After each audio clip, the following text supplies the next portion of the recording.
Chapter 19. The King Turns Parson. One day we tied up under a little willow towhead out on the middle of the river. There was a village on each side of us, and the Duke and the King got busy making plans to work these towns. Jim spoke to the Duke and said he hoped it wouldn't take long. He said it was mighty tiresome to be kept all day in the wigwam tied with a rope. You see, when we left him all alone, we tied him with a rope so he would look like a captured runaway slave if anybody happened to come on him. The Duke said he'd fix that. He dressed Jim up in a long calico gown and put a wig and whiskers on him. Then he took his theater paint and painted Jim's face and hands a dull solid blue. He looked like a man that had been drowned 9 days. Then the Duke put a sign on the wigwam, "Sick Arab," but harmless when not out of his head. Jim was satisfied. He said it was better than being left tied up for hours and trembling at every sound. The King and the Duke couldn't hit on any plan to work the towns. It wouldn't be safe to try the Nonsuch again. News of it might have worked down by this time. At last the Duke said he'd work his brains an hour or two and see if he could turn up some plan. The King said he would drop over to the village on the other side and truck his luck to Providence, meaning the devil, I reckon. He dressed up in store clothes, all black, and he looked real swell and starchy. When he took off his white beaver hat and made a bow and smiled, he looked so grand and good and pious, you would think he had walked right out of the Ark. There was a big steamboat at the shore about 3 miles above, taking on freight. The King said he would get on that steamboat and arrive in the village from St. Louis or Cincinnati. He told Jim to clean up the canoe and me to get my paddles ready. I rowed up the river close to the bank, in easy water. Pretty soon we passed a nice, innocent-looking country fellow carrying a couple of carpet bags. "Where are you bound for, young man?" called out the King. "For the steamboat, going to Orleans." "Get aboard," said the King. "Hold on a minute. My servant will help you with the bags. Jump out and help the gentleman, Adolphus," meaning me. I helped him in, and we all three started on again. The young chap said he was thankful for the ride. It was tough work toting his baggage on such a hot day.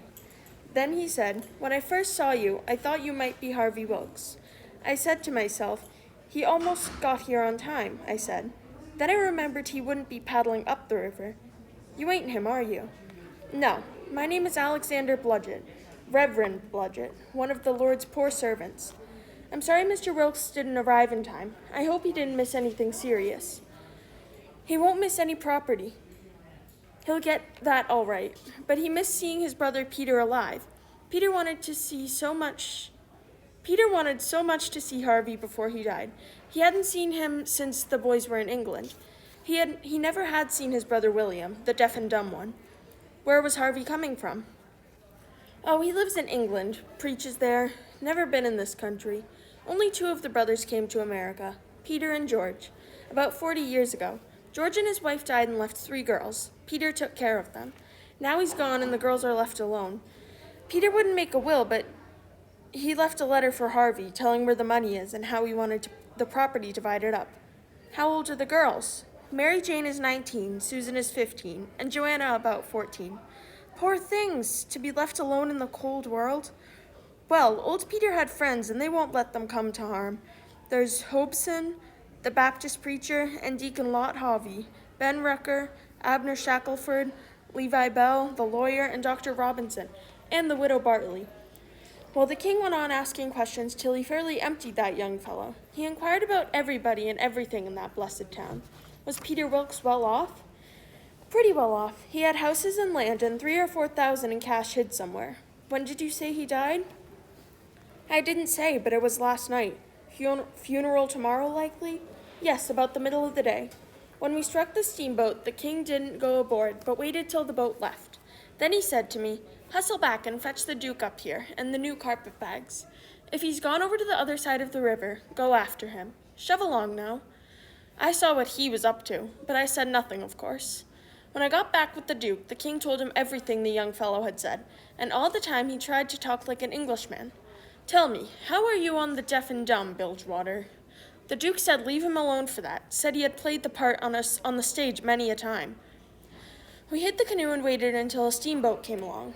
They hailed her and we got aboard and landed at the village. About 24 men flocked to meet the boat. The King looked around and said, Can any of you tell me where Mr. Peter Wilkes lives?" They glanced at one another as much to say, "Poor old Peter's brothers." Then one of them said, kind of soft and gentle, "The best we can do is to tell you where he did live. He died last night." Such as winking, that ornery old king went all to smash. He fell up against the man, put his chin on his shoulder, and cried down his back, "Alas, our poor brother, gone and we never got to see him." Then he turned to the Duke, blubbering, and made a lot of idiotic signs on his hands. Blamed if the Duke didn't drop a carpet bag and bust out a-crying. The men gathered around and said all sorts of kind things. They carried their carpet bags up the hill for them.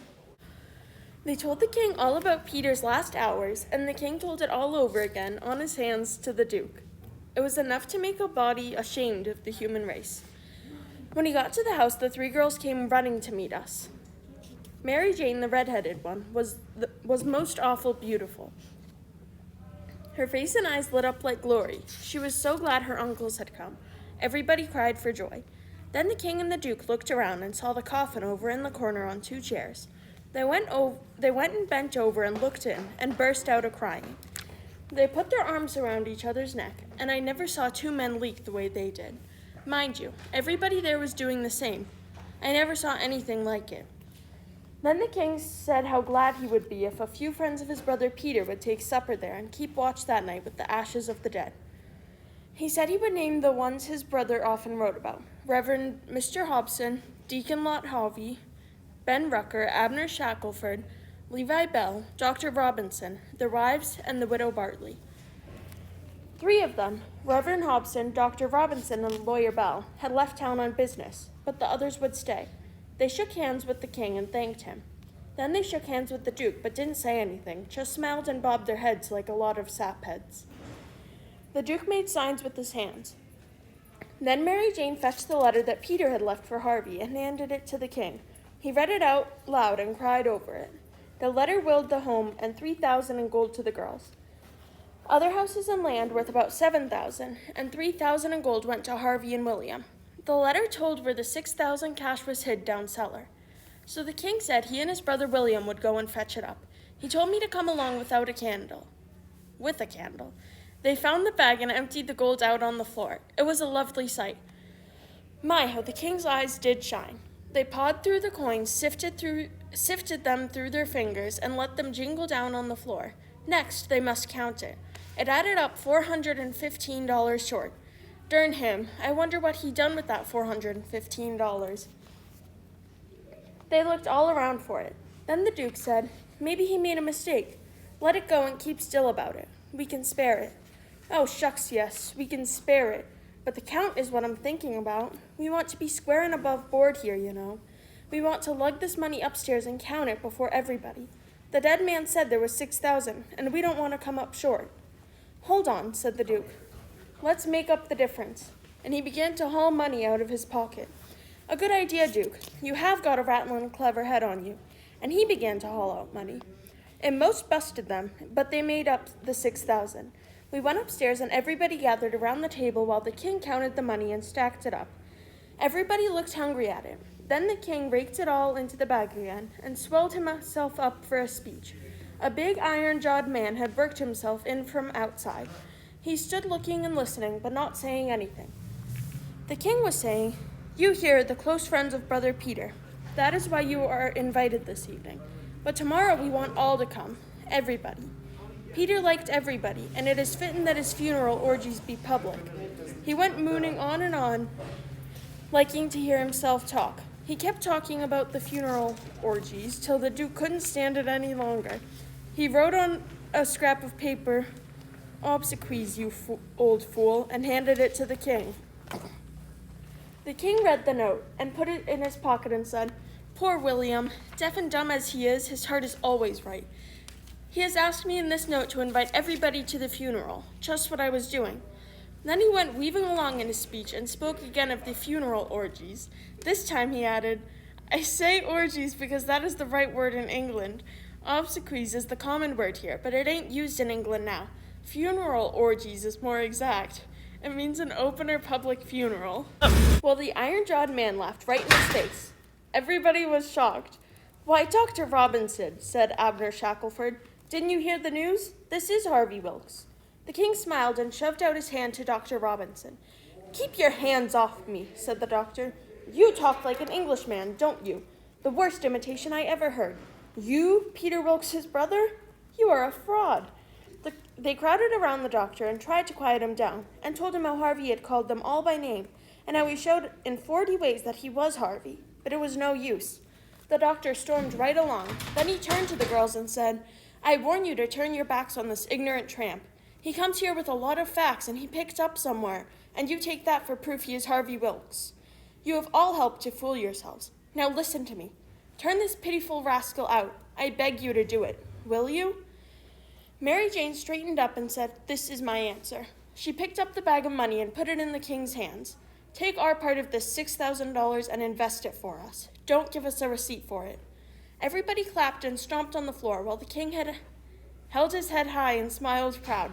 The doctor said, All right, but the time is coming when you will be sick whenever you think of this day. When they get sick, they can send for you, doctor, the king called out after the doctor as he went out the door. Everybody laughed. They said that was a prime good hit.